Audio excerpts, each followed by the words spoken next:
최윤아 변호사님, 직접 좀 소개를 좀 해주시죠. 네, 안녕하세요. 최윤아 변호사고 저는 이혼 사건을 올해로 9년 차, 이제 내년이면 10년에 접어듭니다. 아니 근데 28의 그 이혼 전문 변호사를 이렇게 뭐 하신 이유가 좀 있어요? 저는 그 이혼 사건이 너무 재밌는 거예요, 저한테. 근데 이런 얘기를 이렇게 이게 표정 하나 안 변하고 하시니까 이게 좀 예.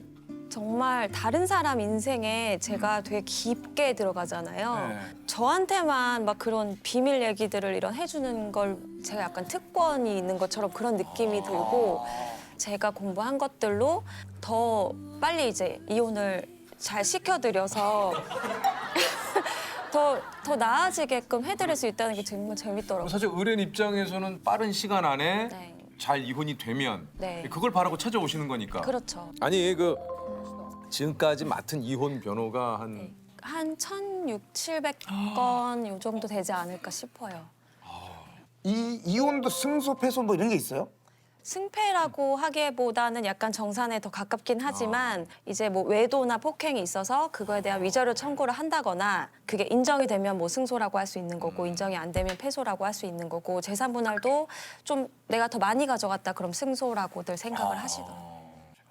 이것도 뭐 예를 들면 대법원까지 가는 경우가 있나요? 많죠. 어떤 분들은 혼인 기간이 3년인데 네. 소송 기간이 6년, 7년. 그럼 정들지 않아요? 정들다니. 아니 그게 진짜. 무슨 정들 일이야. 중간에 그러실 수도 있겠네. 야 그냥 이럴 거 그냥 우리가 다시 한번 합쳐보자. 뭐 이런 생각도. 그런 분들도 계세요. 이게 소송 있죠? 중에, 네, 소송 중에 아니 다시 그럴 수 합치고. 있을 것 같아. 진짜. 기억에 남는 그런 뭐 예를 들면 이혼 소송. 예. 최단 기간 말씀하셔가지고 얘기를 해보자면 이제 결혼식장에서 이제 신부 입장하기 전에 이제 신부 대기실에 이렇게 계셨는데 근데요? 어떤 분이 오셔서 쪽지를 주신 거예요. 여자분이. 그래서 봤더니 내가 네 남편 지금 신랑이랑 어제까지 같이 있었고 계속 이제 양다리를 걸쳐 오다가 이제 결혼식장을 오늘 들어간다고 나한테 얘기해서 너무 화가 나서 얘기한다.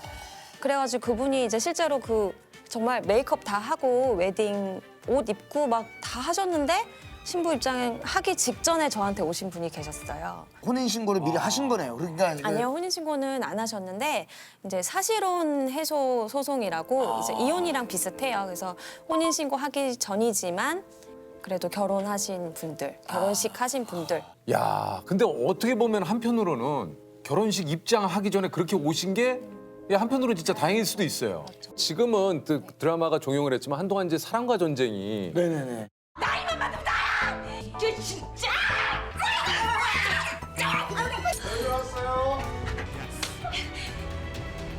네, 4주 후에 뵙겠습니다. 오늘 마치겠습니다. 거기에 나올 법한 의뢰인분들도 좀 계신가요? 그러니까 많은 분들이 이제 뭐 막장이다 이렇게 말씀을 하시는 그런 뭐 사건들인데 저는 사실은 매일 보는 일이니까 그래서 예를 들면은 뭐 이제 안에 그 이제 화장대 안에서 임대차 계약서를 발견을 한 거예요. 임대차 계약서. 네. 근데 나랑 뭐 집을 얻은 적도 없고 한데 이제 임대차 계약서에 와이프 이름이 써 있는 거죠. 그래서 블랙박스를 확인을 해봤더니 바로 아파트 같은 이제 옆동에 내연남을 두고 이제 양쪽에서 두 집 살림을 와이프가? 하신 거죠. 예. 뭐 그런 분들도 계시고 야 대단하다. 뭐 그런 경우도 있고 옆집에서 그러신 분도 계셨어요. 옆집이요? 네, 그러니까 옆집이랑 이제 왕래를 하면서 가깝게 지내신 거예요. 그래서 옆집도 진짜. 강아지를 키우고 우리 집도 강아지를 키워서 그냥 강아지 엄마 아빠들의 모임처럼 왕래를 이렇게 하게 네, 됐고. 왕래를 하다가 어느 날 옆집을 가는데 남편이 옆집 비밀번호를 이거 뭐? 야 이거 뭐야? 이게 진짜 드라마가 아니고 내 집 마냥 누른 거죠. 깜빡하고 자기가 누른 그렇죠, 거구나. 깜빡하고. 그래서 왜 이러지? 아, 기분 탓인가? 그냥 뭐 알 수도 있지? 뭐 이러고 알 수가 없지. 그래서 이제 기분 탓이겠지 이러고 그런가 들어갔는데 강아지들이 갑자기 막 주인한테 대하듯이 와 이거 소름 돋는다. 배를 깎구나 거의 강아지가. 그렇죠. 눕는 거죠. 완전. 배를 이렇게 하는 순간 이거는 뭐 주인에게 그냥 복종하듯이 눕는 거죠. 하나만 더 얘기를 해주시면 뭐 좀 있습니까? 이제 그 형제간에 그러니까 예를 들면 뭐 본 가정이 깨지고 이렇게 같이 사시다가 그 동생분하고 또 외도를 하신 거예요. 그 집 안에서. 그래서 또 동생분 가정까지 깨지고 그런 경우도 되게 많고 뭐 사촌 동생 뭐 그런 경우도 많고 어우, 때로는 이거 내 일 못하겠다 막 이런 생각 드실 때는 없으세요? 뭐 변호사 1, 2년 차에는 조금 그랬는데 이게 이제 계속 듣다 보니까 굉장히 자주 일어나는 일이더라고요. 네, 그러니까 사람들이 그게 더 모를 놀랍네. 뿐이지 사실은 외도로 고통받는 분들이 정말 많으시다 보니까 오히려 저는 세상 사람들이 이걸 많이 아셨으면 좋겠어요. 이 특별한 일이 아니라는 것을 알고 더 조심했으면 좋겠어요. 확실히 조금 느낌이 와요. 왜요? 잘못에 대한 감각이 없으세요. 왜 그 드라마에서 보면 사랑에 빠진 게 죄는 아니라고 하시잖아요. 사랑에 빠진 게 죄는 아니잖아! 좋은데. 네. 네, 근데 저는 그 대사 딱 들었을 때 아 정말 잘 썼다. 진짜로 저한테 그런 얘기를 많이 하세요. 뭐라고요?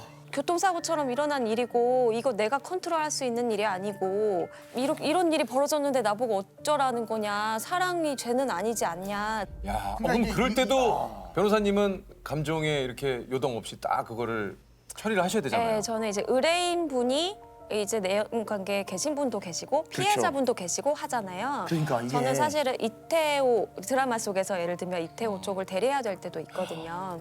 그럴 때는 네. 좀 어떻습니까? 이게 아무리 일이지만 좀 되게 딜레마적인 거예요. 예를 들면 의사분들이 범죄자의 생명도 구해줘야 하는 것처럼, 이 딜레마네 진짜. 뭐 살인자의 생명도 구해줘야 하는 것처럼 그죠. 변호사는 내 가치관에서 이 사람은 나빠, 이 사람은 뭐 착해, 이분법적으로 사고하는 거 굉장히 변호사 윤리에 어긋날 수 있거든요. 잘못임은 인지를 해드리되 그 잘못 안에서 조금이라도 좀 선처를 받을 만한 사유가 있으면 그거를 이제 변호를 해드리는 거죠. 혹시 그 좀 이혼하러 오시는 분들이 좀 많이 하는 질문들이 좀 있습니까? 이 정도 사유로 이혼을 해도 될까요? 이런 질문을 되게 많이 하세요. 그거 좀 궁금할 네. 수 있죠. 예. 근데 저는 한편으로는 좀 안타까울 때가 뭐냐면 뭐예요? 사실 아직까지도 우리나라 사회가 이혼에 대해서 좀 편견을 가지고 있잖아요. 네네네. 근데 사실 이혼이든 사별이든 어쨌든 이별이라는 거는 똑같이 고통스럽고 그 과정을 내가 견디고 내가 선택하고 내가 이겨내는 것인데 손가락질 받을 이유가 없음에도 불구하고 자꾸 그런 것들을 너무 두려워하시는 거죠. 그래서 저한테 오셔서 내가 이만큼 힘들어서 저 좀 이혼시켜 주세요 보다는 저 요 정도 사유로 이혼해도 될까요? 네, 사람들이 욕 안 할까요? 이런 사람들도 있어요. 시선을 부담을. 네, 안타깝죠. 충분히 힘드신데 맞아요, 왜 내 맞아요. 인생을 선택하는데 이렇게 남의 눈치를 봐야 하나. 이별을 한 사람들을 저는 그래서 굉장히 존경하거든요. 쉬운 일이 아니기 때문에 쉬운 결정이 아니고 항상 저희 사무실에는 휴지가 정말 한 달도 안 돼. 한 달이 뭐예요? 며칠이면은 휴지가 다 없어질 만큼 정말 펑펑 울다가 가시거든요. 근데 그럼에도 불구하고 이별을 해야 되니까 그 선택을 하시는 거잖아요. 나를 정말 많이 깎아야 하는 일이에요, 내 마음을. 뭔가 이혼이 너무 금기시되거나 이런 거는 아니라고 생각이 들고요. 좀 정말 일상적인 이별의 하나의 유형으로서 많은 분들이 받아들여 주시기를 그런 생각이 많이 들어요. 혹시 그 내가 가치를 두는 헌법 조항은 혹시 몇 조 몇 항이 있으실지 여쭤봐도 될까요? 그 36조 제2항인가에 그 국가는 모성을 보호하려는 노력을 해야 한다 이런 조항이 있는데 이미 언론에서 많이 다뤄지기는 했습니다만 양육비가 잘 이행이 안 되는 경우가 많아요. 네, 그래서 맞아요. 사실 이거는 꼭 모성뿐만 아니라 요새는 싱글데디 분들도 많으셔서 네. 모성에도 포함이 되는 거지만 나 지금 빚도 많고 돈도 없고 뭐 차도 뭐 100만 원짜리 차 가지고 다닌다 나 집도 전세다 이러시는데 100만 원이 아니라 10만 원짜리 차를 가지고 다니셔도 그렇죠. 양육비는 그렇죠. 나한테 우선해야 하는 거거든요. 그래서 그거를 좀 헌법적으로 이렇게 지금 보호가 되고 있는 만큼 인식이 우선은 좀 개선이 돼야 하지 않나. 맞습니다. 네. 본인 직접 소개를 좀 해주시죠. 아예 천신만고 끝에 변호사가 된 권진성입니다. 반갑습니다. 28년이요. 지금 그 실례지만 올해 나이가 어떻게 되신지 55세입니다. 변호사가 된 지가 얼마가 되신 거예요? 올해 합격을 했으니까 지금 수습 중에 있습니다. 아니 근데 이거는 정말 저는 진짜 와, 이 박수를 쳐드리고 싶습니다. 이 한 분야를 진짜 도전하시기 위해서 28년이라는 시간을 이 공부만 계속 하신 거예요? 처음에는 행정고시 검찰 사무관직을 준비했고요. 그 이후에 법원 행정고등고시, 예. 그리고 사법시험, 예. 그리고 변호사 시험. 대한민국 고시라 그러면 다 경험을 했던 거죠. 이런 표현 어떨지 모르겠지만 고시 타짜시네요. 기술자입니다. 고시 기술자. 아니 이런 얘기가 좀 어떠실지 모르겠지만 이렇게 길어질 줄 아셨습니까? 아이, 누가 예상했겠습니까? 진짜. 죄송합니다. 야 이게 정말. 근데 왜 이렇게 법조인이 이렇게 되고 싶으셨던 거예요? 글쎄요, 이게 처음부터 법조인이었다기보다는요. 원래 초등학교 선생님이 되고 싶었거든요. 예. 선생님 하셨어도 되게 좀 잘 어울리셨을 거예요. 아, 그렇습니다. 예. 네, 왜냐하면 제가 초등학교를 6번을 전학을 했거든요. 왜요? 이제 가정 형편 때문에 지역을 돌아다니면서 전학을 했는데 그때마다 선생님이 바뀌지 않습니까? 새로운 환경에 적응해야 되고 그러다 보니까 선생님한테 케어받고 싶은 생각이 있었던 것 같아요. 그 선생님들로부터 보호받고 싶은 본능에서 그런지 좋은 선생님이 되고 싶다는 생각이 들었고 그래서 제 꿈은 원래 고등학교 3학년 때까지도 선생님이었습니다. 근데 왜 법대 가셨어요? 성적이 안 됐던 거죠. 그러니까 그때 부산대학교 교대 점수가 높았어요. 근데 제 점수는 거기에 멈추더라고요. 그래가지고 그러던 차에 이제 형님께서 그때 형님도 법 공부를 하신 분인데 법과대학 가면 어떻겠냐는 말씀을 하시는 거예요. 그러면서 책을 한 개 던져주는 거예요. 책을 읽어보니까 이것도 괜찮겠다는 생각이 든 거예요. 그래서 제가 처음으로 법이라고 하는 어떤 생각이 제 머릿속에 들어온 겁니다. 그 형님이 우연히 던져준 책 하나가 나를 28년간 고시에 아니 진짜 올드보이라는 영화가 있었는데 고시보이라고 아니 진짜 영화가 나와도 아니 고시보이라는 영화가 나와도 될 아니 어떻게 28년을 매해 고시를 치러요 이거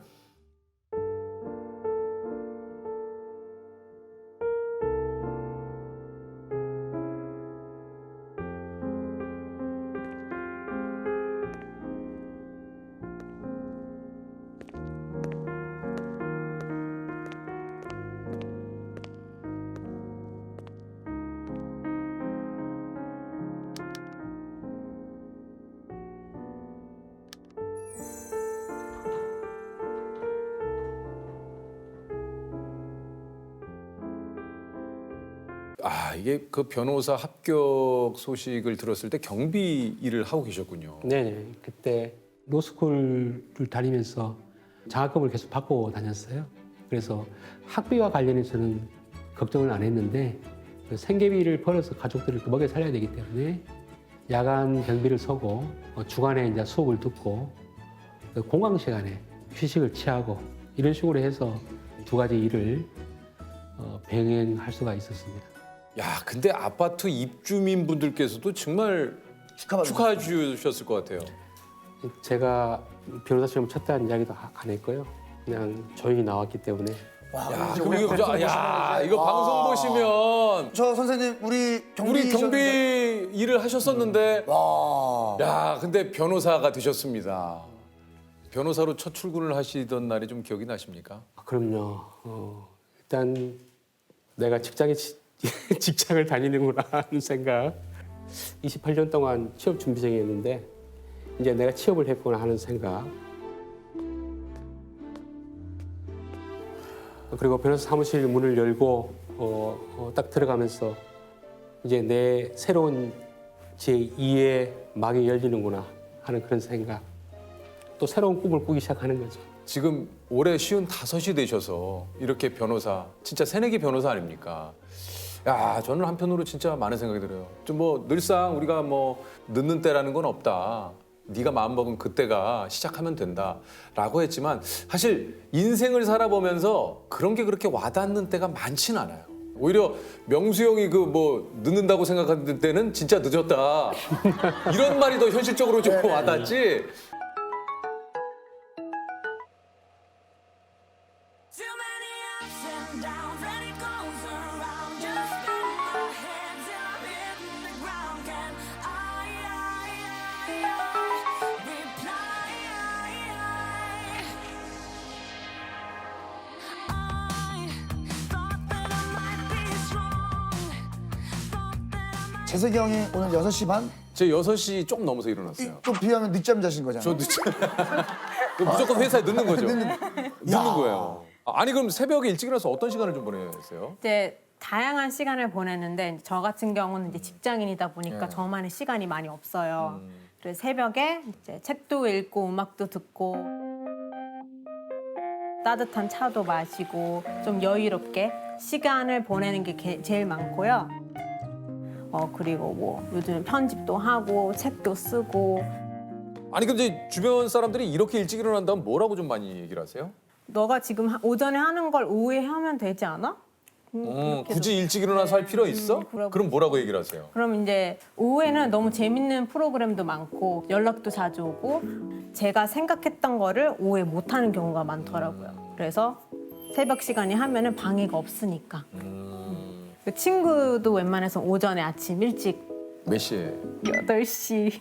네. 와 내가 아침 8시에 특별한 일이 있지 않는데 아침 8시에 좀 약속을 잡는다는 거 처음 들어보는데요. 그렇죠. 그 시간에 만나면 사람도 없고 네. 되게 재밌어요. 아니 혹시 데이트는 어떻게 하십니까? 남자친구도 아침형 인간이어야 될 것 같아요. 네. 4시 반에 일어나면 제가 문자를 보내거든요. 자니? 자니? 야, 와우! 새벽 4시 반에 혹시 단 한 번도 최근에 뭐 늦잠 잔 적은 없으세요? 늦잠 잔 적이요? 네. 있죠. 5시? 그러니까. 그럼 주말에는 출근하니까 몇 시까지 주무세요? 6시, 7시까지 잡니다. 많이 주무시는 거예요. 그때 한참 자는 시간. 네. 하루가 짧다고 느껴지시겠어요? 6시, 7시. 조금 오늘 하루가 빨리 지나갔네. 네. 왜 이렇게 내가 급하지 오늘? 막. 퇴근을 몇 시에 하시는 거예요? 6시에 합니다. 그러면 이제 집에 도착하시면 뭘 하십니까? 전 가족들이랑 같이 살고 있기 때문에 가족들과의 시간을 좀 하루 종일 일 끝나고 집에 오면 저희 부모님께서 할 말이 또 엄청 많으세요. 제가 또 외동이거든요. 외동 딸이다 보니까 오늘 뭐 했고 안 들어주면 되게 서운해하시고 당연하죠. 외동이라. 예. 네. 그리고 또 새벽 4시 30분에 눈 뜨시고 아침에 계란밥 먹고 이게 또 어떻게 보면 언뜻 들었을 때는 이게 좀 하루에 좀 너무 쳇바퀴 같은 생활 아닐까 하는 또 생각도 좀 드는데. 그렇죠. 저는 근데 그게 너무 감사하고 즐겁더라고요. 그런 말 있잖아요. 좀 내가 특별하면 평범한 하루가 좋고 특별하지 않다면 특별하게 살길 원하는. 근데 저는 한 번만 더 얘기해 주시면 안 됩니까? 내가 특별하면은 평범한 하루가 좋고 네. 내가 평범하면 특별한 하루가 좋고. 네. 그래서 똑같은 루틴이고 좀 지루해 보일지어도 제가 아침에 맞아요. 뭔가 남들이 봤을 때는 막 어디 여행을 가고 뭐 오늘 어디 가서 뭐 엄청난 걸 했어. 어저께는 어디 파티에 갔는데 막 이랬었어. 그러니까 와 대단하다. 야 나도 와 너 정말 하루를 보람차게 사는 것 같아.라고 하지만 사실 그게 맞지 않는 사람은 맞아요. 별거 아닌 하루일 수 있거든요. 네네네. 제가 얘기했지만 멋있네요. 진짜. 새벽 시간들을 지내다 보면 좀 잊지 못할 새벽들도 좀 있을 것 같아요. 제가 워낙 도전 같은 걸 좋아하다 보니까 어느 날 이제 새벽에 제가 너무 뵙고 싶은 분들을 리스트를 이렇게 뽑아서 직접 연락을 시도를 해봤어요. 답장 안 해주시는 분들도 있고 근데 어느 너무 제가 뵙고 싶었던 변호사님이 한 분 계신데 답장이 온 거예요. 혹시 내일 6시 반 시간대? 그래서 당연히 6시 반 오후로 생각을 하고 네, 시간 돼요 했더니 아침 6시 반이야. 어디로 나와? 라고 해서 나갔더니 제가 조지아주에 있었거든요. 조지아주에서 엄청난 큰 사건을 맡고 계셨던 변호사님들, 검사님들, 판사님들 제가 너무 뵙고 싶었던 분들이 다 모여서 아침에 식사를 하고 계시는 거예요. 갔더니 우리 7시에는 뭐 여성 변호사님들 모임 있고 뭐 다음 주 6시에는 뭐 있고 막 이렇게 얘기를 해주시는데 왜냐면 끝나고 일을 가셔야 되니까 그분들은 저녁엔 또 가족들이랑 시간을 보내야 되니까 그러니까 이게 아 유명인들이 아침 시간을 활용하는구나라고 책으로만 봤지 제가 그때 직접 보고 그래 이게 진짜구나 이거다. 응, 이거다. 조셉, 다음 주 6시만 창의하고 어디서요? 뭐 국밥집에서 시작하자. 국밥이랑 욕 한 바가지 먹고 시작하는 건데 더. 아니 이게 좀 10대 시절에 이제 이민을 가셨고 네. 당시에는 좀 이렇게 낯선 땅에서 뭐 친구 사귀고 공부하는 게 정말 쉽지 않을 것 같아요. 처음에 이민 갔을 때 고생을 엄청 많이 했어요. 이제 많은 유학생들이 아시겠지만 가면 이제 언어도 안 되고 이제 동양인이다 보니까 또 저는 이제 키도 크지도 않고 좀 체구도 작고 이제 차별도 많이 당하고 망따도 많이 당하고 했어요. 소외당하셨구나. 네, 이제 한국 도시락을 이제 싸갖고 가면은 이제 음식에서 냄새 난다고 침을 뱉기도 하고 참 정말 또 뭐. 이제 모래 같은 거 넣어서 비벼서 먹으라고도 하고 굉장히 좀 진짜 힘든 못됐다. 일들이 아 많아요. 진짜 못됐네. 네, 그죠. 가서 점심 도시락통 열으면 이제 처음에는 당당하게 엄마가 싸준 거니까 이렇게 맛있겠다고 열었는데 이제 좀 그 친구들이 봤을 땐 냄새 나고 생긴 것도 이상하고 음식도 빨그면 되게 매울 것 같은데 막 이러면서 냄새 맡고 맞는 척하다 침도 뱉고 영어를 못하니까 오히려 제가 혼나는 거예요. 너가 어떻게 무슨 말 했는지 지금도 몰라요. 그때 선생님이 막 뭐라 했던 것 같고 화가 나서 저한테 이런 삿대질한 것까진 기억이 나는데 그러니까 그걸 한 번 겪고 나니까 다시 못 열겠더라고요. 그래서 화장실 가서 저에겐 좀 아픔이죠. 티 냈어요? 누구한테 표현을 했어요? 엄마는 점심 왜 안 먹었어? 엄마가 싸준 건데 그럼 또 어떻게든 먹거나 아니면 몰래 가서 버리거나 왜냐하면 이제 내가 안 먹으면 엄마가 먹을 거니까 그거 막 친구들이 침 뱉어놓은 건데 어린 나이에 혼자서 이제 그곳에서 공부를 하시면서 느꼈던 그 외로움과 그런 편견이 진짜 아까 얘기를 들으니까 진짜 너무 화가 나네요. 예. 그 계기로 인해서 제가 너무 외롭다 보니까 방법을 찾아야겠다. 언어로 안 되니까 그럼 운동으로 하자. 이제 외국은 이제 운동을 잘하면 친구도 많이 생기고 인기도 올라가고 하니까 그 얘기 들은 것 같아요. 이렇게 스포츠나 이런 거에 네. 대한 이 능력을 굉장히 좀 주변 친구들이 많이 인정을 해준다고. 높게 사주죠. 네. 네. 그 당시 제가 자신 있게 할 수 있는 게 수영밖에 없었어요. 이제 체구가 작다 보니까 다른 애들이 팔을 한 번 돌리면 저는 두세 번을 돌려야 되는 거예요. 그렇죠. 이게 신장 차이가 있으면. 네. 키는 제가 바꿀 수가 없잖아요. 그래도 근육이랑 파워는 내가 바꿀 수 있지 않을까 해서 어떤 종목을? 저는 저병 저병이 그 수영 중에서도 특히 뭐 체력 소모가 어마어마한. 그래서 새벽에 또 엄청난 노력을 했었고 새벽 훈련을 하다 보니까 이제 기록도 생기고 14살부터 16살까지 뉴질랜드 청소년 대표 수영 선수로. 아 정말요? 그럼 뭐? 이게 대단하시네. 이게. 야. 악착같이 훈련했던 것 같아요. 이제 운동으로 내가 너네를 다 이겨버리겠어.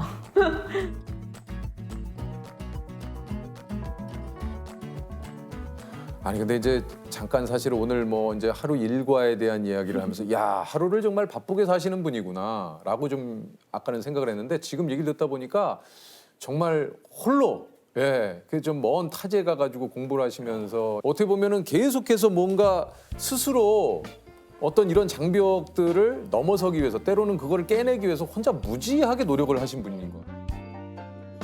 아니 근데 이러다가 또 어떻게 변호사가 이렇게 되신 거예요? 우선 저는 국가대표나 뭐 잘하면 올림픽도 나가고 싶다라는 희망은 갖고 있었는데 이제 저는 대한민국 시민이거든요. 그래서 뉴질랜드 대표로 뛰거나 그럴 수는 없었고 네네. 이제 부모님도 그때 당시 이제 운동을 그만하고 좀 공부를 하면 어떻겠냐.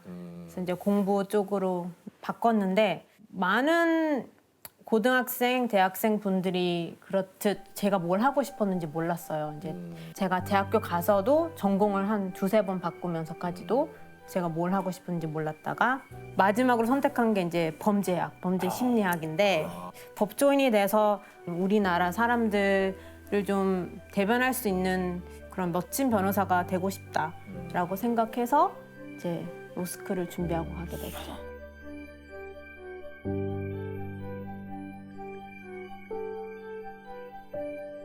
새벽에 일어나면서부터 어떤 인생에서 내가 좀 가장 크게 바뀐 점은 뭡니까?